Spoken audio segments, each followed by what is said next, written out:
You remember them, the faces that made you laugh, dream, and believe in time travel. But that was 40 years ago. Now, everything has changed.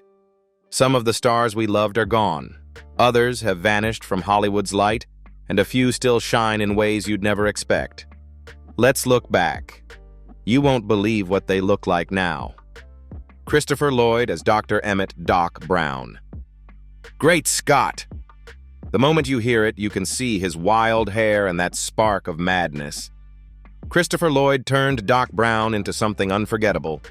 He wasn't just a scientist. He was a dreamer who made time itself bend to his will.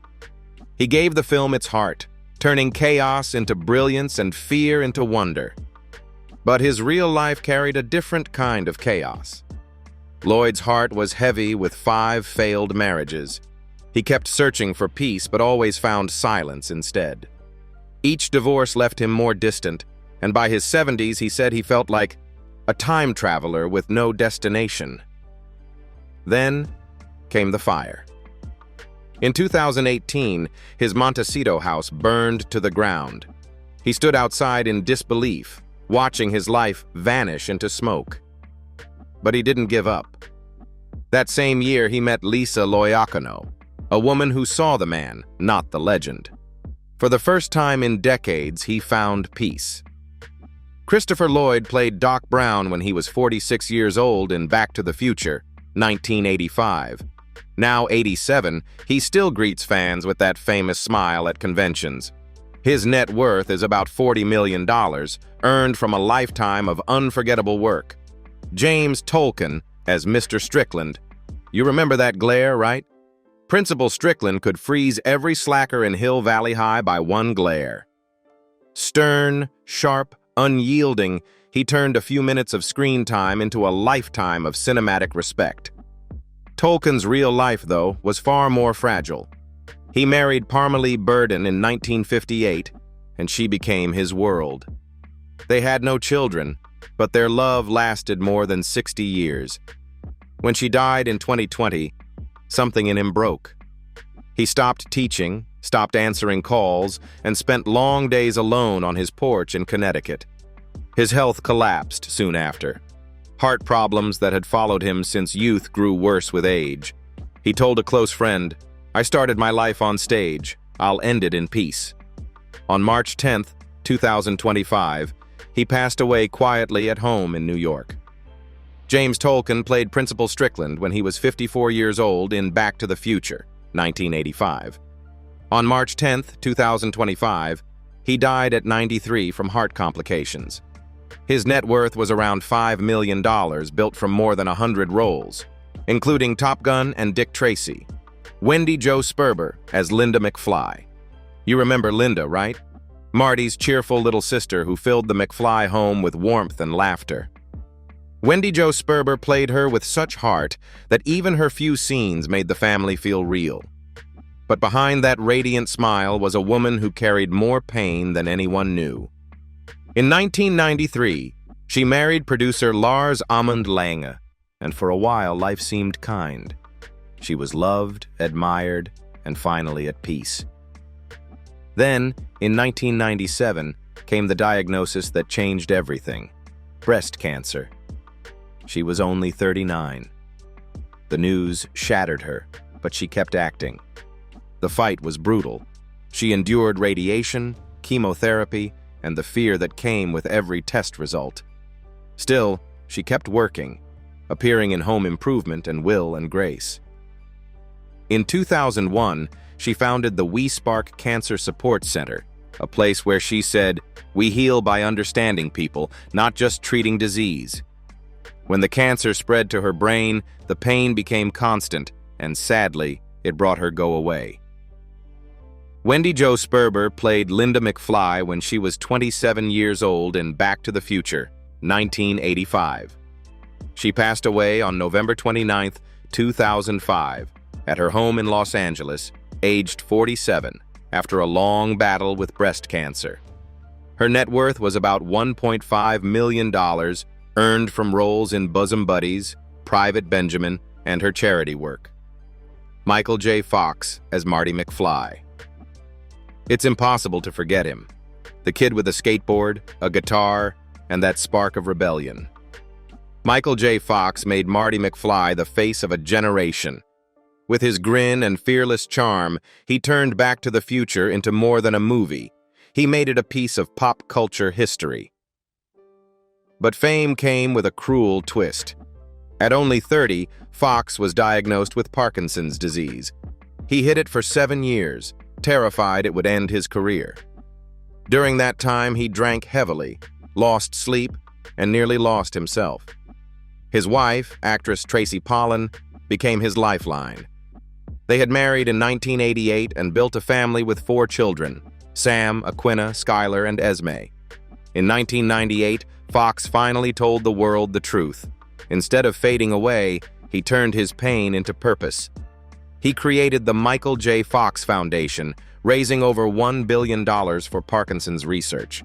He spoke openly about hope, fear, and resilience, and millions saw him as a hero. Michael J. Fox played Marty McFly when he was 24 years old in Back to the Future, 1985. Now 64, he has retired from acting due to speech and movement challenges, but continues to lead his foundation. In 2025, he received the Presidential Medal of Freedom for his courage and advocacy.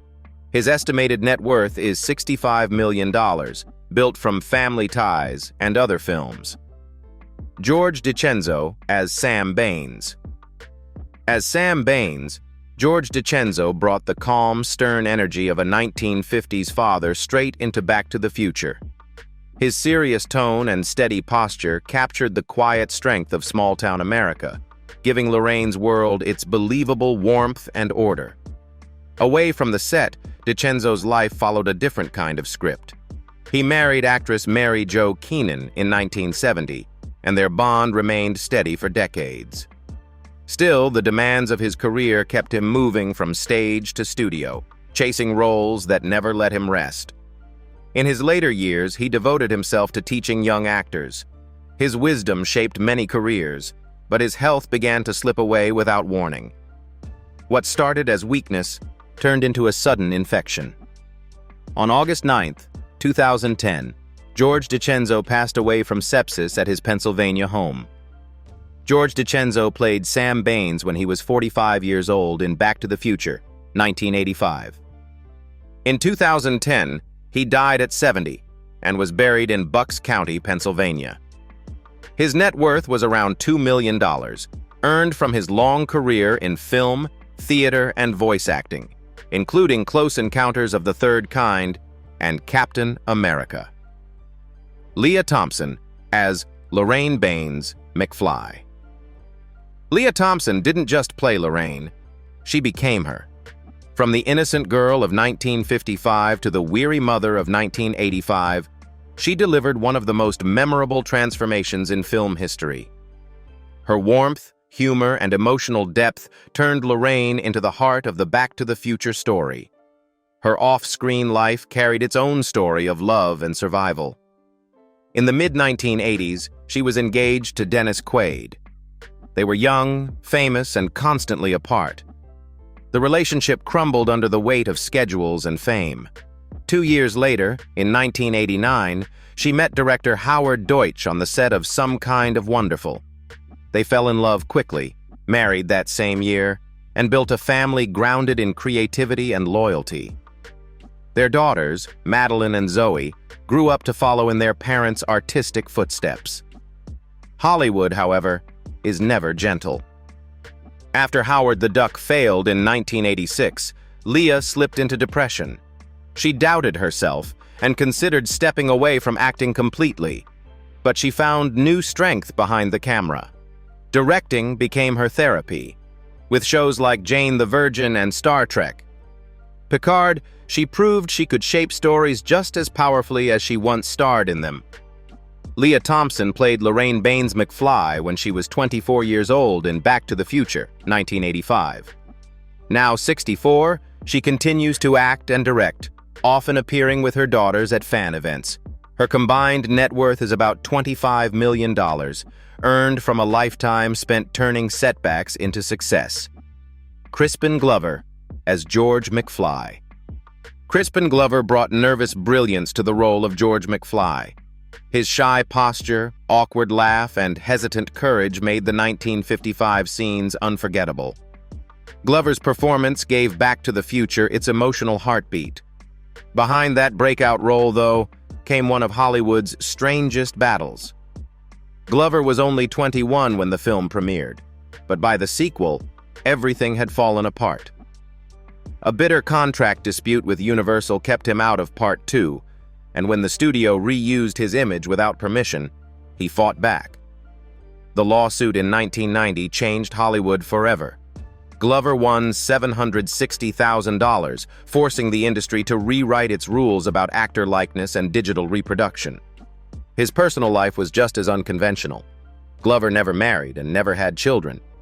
He once said he was too restless to be a father.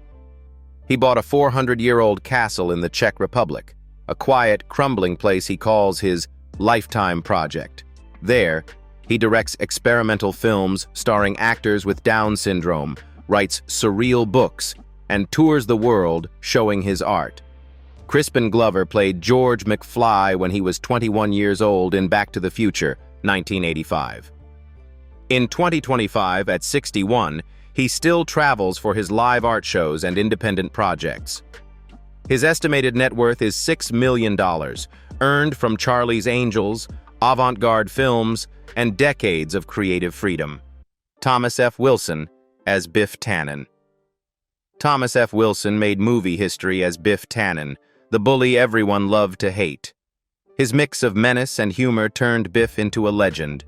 From the slapstick manure scenes to that ridiculous confidence only Wilson could deliver. Through 3 films, he gave the franchise its chaos and comedy in perfect balance. Off-screen, Wilson's story is surprisingly peaceful.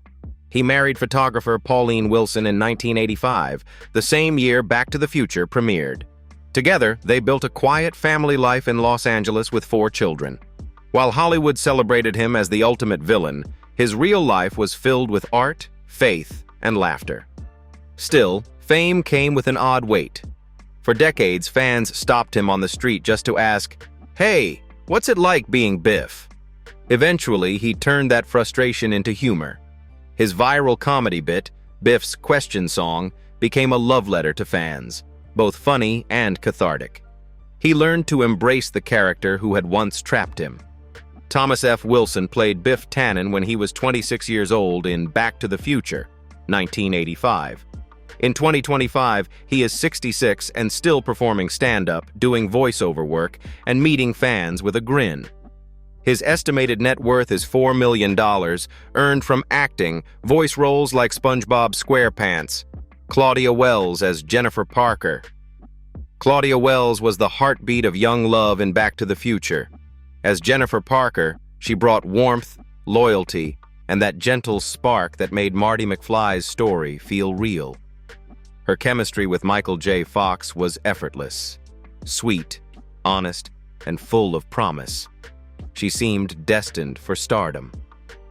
Then life intervened in the cruelest way. Just after the film's release, Claudia's mother was diagnosed with terminal breast cancer. Fame suddenly felt meaningless. She turned down Back to the Future Part 2 to care for her mother, and that decision changed everything. Hollywood moved on without her, and the silence that followed nearly broke her. But she refused to disappear completely. Her faith as a born-again Christian helped her heal, and becoming a mother herself gave her a new reason to keep going.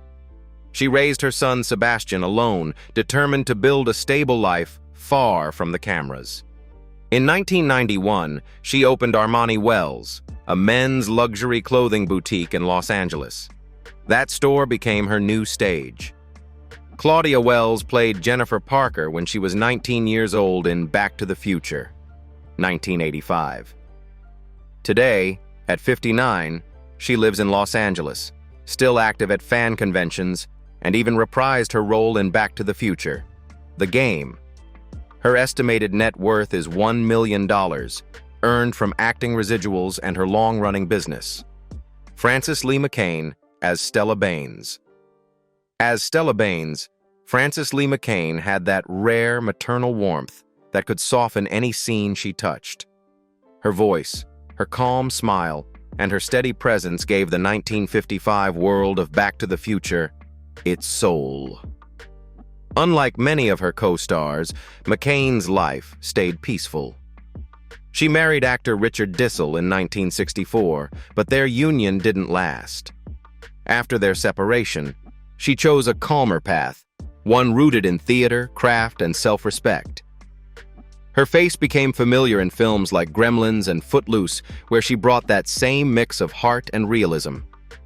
Through the decades, McCain avoided scandal and stayed connected to her art. She preferred the stage to the spotlight, focusing on roles that fed her soul rather than her fame. Frances Lee McCain played Stella Baines when she was 41 years old in Back to the Future, 1985. In 2025, she is 81 and lives a quiet life in California, occasionally appearing at nostalgic film events. Her estimated net worth is $2 million, built from decades of steady work. Donald Fullilove as Goldie Wilson. Goldie Wilson wasn't just a side character. He was a spark of hope in a greasy diner. Donald Fullilove gave him that infectious energy, the kind that made you believe anything was possible. With one line, "Someday I'm gonna be somebody," he turned a few seconds of screen time into a lifetime of inspiration.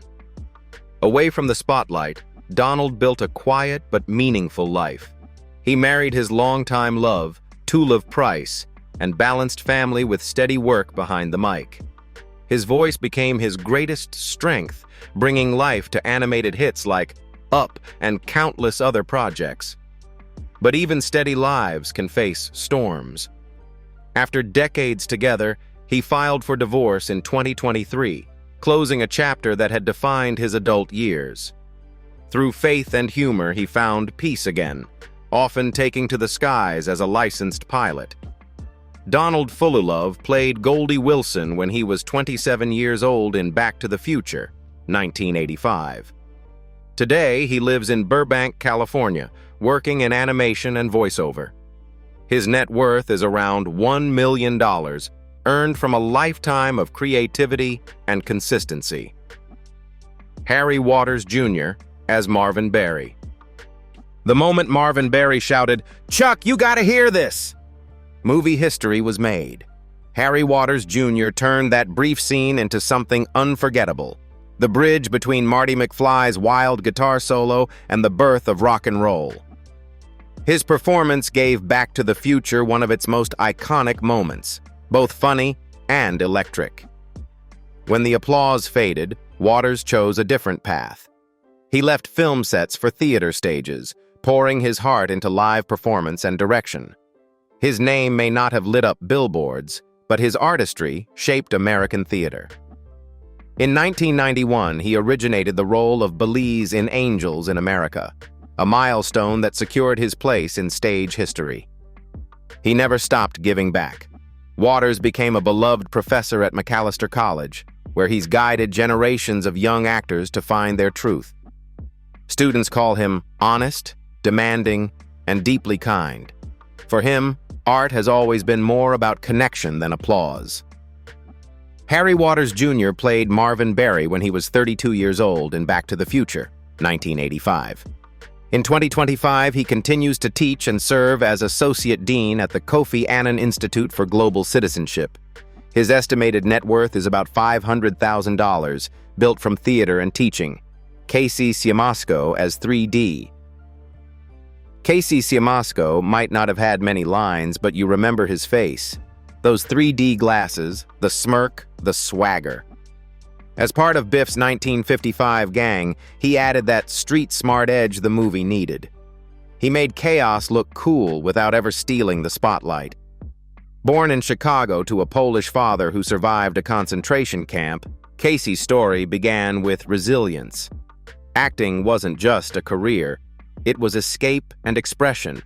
After Back to the Future, he popped up in Stand By Me and Young Guns, and even led 3 O'Clock High, a cult classic that proved he could carry a film on his own. But Hollywood's fame machine didn't always reward subtlety. While his classmates became stars, Casey slipped into quieter roles, preferring steady work to chaos. Later, he chose peace over noise. He stayed close to his family, especially his sister Nina, who also became an actress.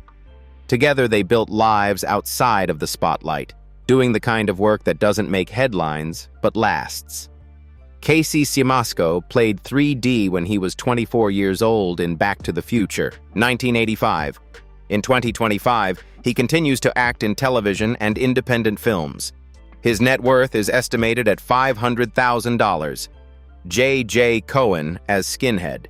J.J. Cohen brought raw energy to the screen. As Skinhead, one of Biff's reckless cronies, he gave Back to the Future its dose of teenage menace. He wasn't the biggest or the loudest, but his intensity made him memorable in every frame. What most fans don't know is that J.J. almost played Biff himself. During casting, he was the top contender, but when producers compared him to the much taller Eric Stoltz, the original Marty, the balance didn't work. By the time Michael J. Fox replaced Stoltz, it was too late. The role of Biff was gone, but J.J. stayed on, turning disappointment into legacy. He went on to appear in all 3 films, a rare honor among the gang. After Back to the Future, Cohen shifted gears. He worked steadily in TV shows and action movies, but eventually found a new rhythm behind the camera as an assistant director. Hollywood might have forgotten his name, but it never took away his craft. J.J. Cohen played Skinhead when he was 20 years old in Back to the Future, 1985. In 2025, he lives in Los Angeles, continuing to work behind the scenes in film and television. His net worth is around $500,000. Billy Zane as Match. Billy Zane started quietly. No lines, no spotlight, just a smirk behind Biff's shoulder. As Match, one of the gang members in Back to the Future, he barely spoke a word, yet somehow left an impression. That calm confidence, that silent stare. It was the first glimpse of a man destined for bigger, darker roles. What came next was pure Hollywood turbulence. Zane rose fast, breaking through with Dead Calm and then Titanic, where his polished cruelty as Cal Hockley made him unforgettable. But his personal life was anything but smooth. After divorcing actress Lisa Collins in the 90s, he bounced through several high-profile romances. His engagement to British model Kelly Brook became tabloid fuel, a relationship that burned bright and ended painfully in 2008. For years, he seemed to drift, part heartthrob, part villain, never quite at peace. Then life slowed down. Through a friend, he met American model Candace Neal, and everything changed. They built a quiet home, raising 2 daughters, Ava and Gia. Away from the chaos of Hollywood, Zane turned to painting. His bold, abstract work earned praise in galleries worldwide. Acting became secondary, something he returned to only when a role truly called to him.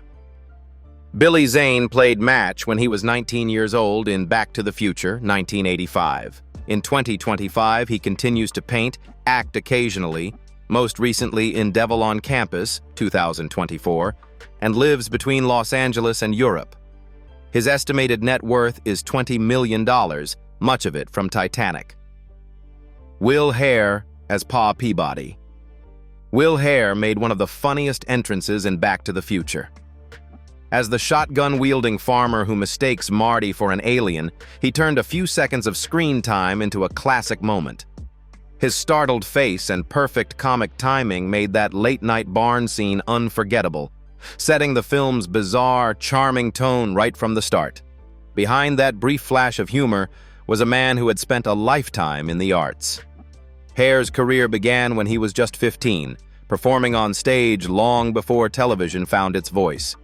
He worked with greats like Alfred Hitchcock in The Wrong Man, and later appeared in The Rose, Silent Night, Deadly Night, The Aviator, and Enter the Ninja.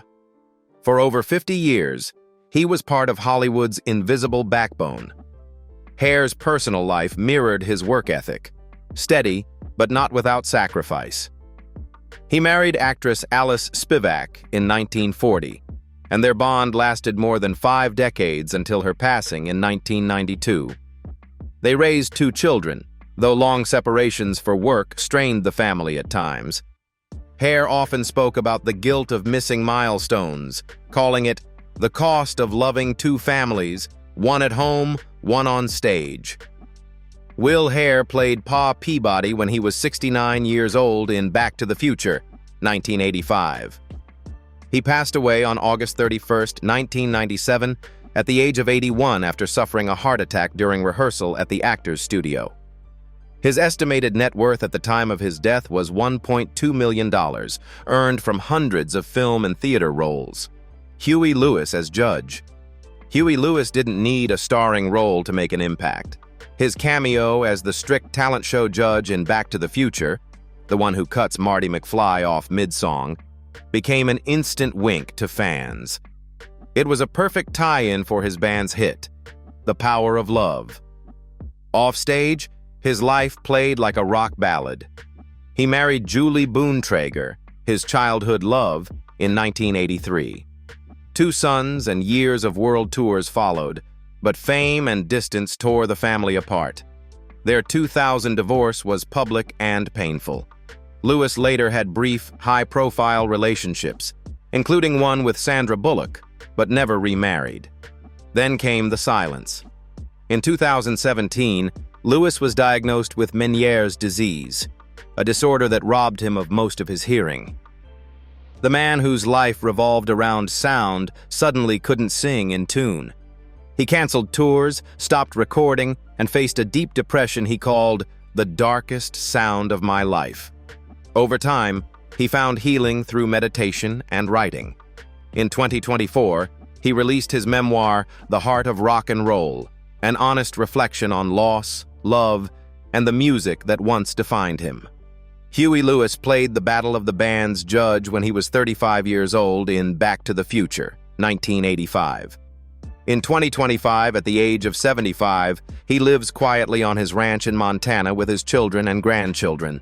His estimated net worth is $60 million, built from record sales, touring success, and the lasting legacy of his music career.